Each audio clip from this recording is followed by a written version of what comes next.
Hi, what's good, y'all, man? So, breaking news about 30 minutes ago, man, Jalen Milroe officially is declared for the NFL draft. Here is basically what he said. First and foremost, I want to thank my Lord and Savior Jesus Christ for his unwavering grace, guidance, and countless blessings in my life. To my family, thank you for the unconditional love and support. Through every high and low, you've been my rock, my inspiration, and the reason I push myself to be the best man I can be. To my teammates, my brothers, thank you for the blood, sweat, and tears we've shared. The bonds we built will last a lifetime. To Coach Saban, thank you for believing in me and instilling me the standard of excellence in me. To Coach DeBoer, thank you for challenging me, helping me grow into the player leader I am. With that being said, I'm declaring for the 2025 NFL Draft. So, it's an interesting decision. Obviously, I think the writing was on the wall, right? Yesterday, didn't do too hot, right? He was like, I think a little bit less than 50% or right around there, 16 for 32, but struggled a lot. One thing I can say about Jalen Milroe, and I do want to be positive, is that he is a great runner of the football. He definitely can run at a high-end level. You know what I'm saying? And he could definitely be a dual threat guy. Like I said, as far as his mechanics and things like that, he's going to have to clean that up. You know what I'm saying? Especially going to the draft. He's going to have to do better with, seeing different things. I think he's one of the best deep ball throwers I think we have coming in. And like I said, I don't want to just throw salt on him or anything like that. Like he can't play the quarterback position. He can. He's one of the best deep ball throwers we have, I think, in college football. And going into this draft, he is. The issue is when teams take that away and you don't have your weapon like a Ryan Williams, or you don't have that deep ball threat, can he get it done in the short and intermediate? That I don't know the answer to. I don't feel like he can.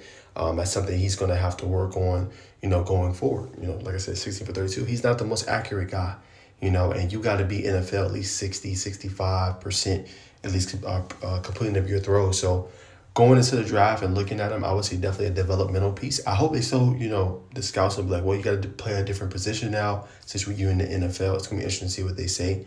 I think he can still be quarterback, but it's going to be a long development, especially onto the next level. Now, we've seen freak athletes like an Anthony Richardson and several others, that have went and, had to develop and go behind.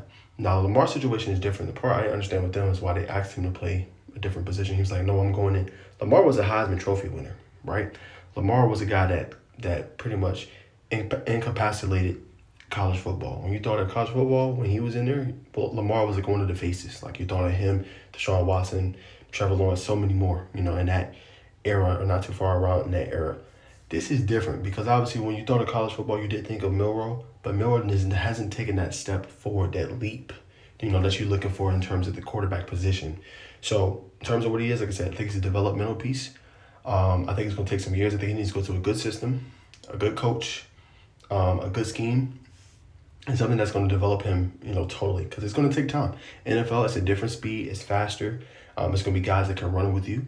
And like I said, obviously he's a great dual threat guy and can run, but some of the best of them, that performance he put up against LSU this past year was phenomenal.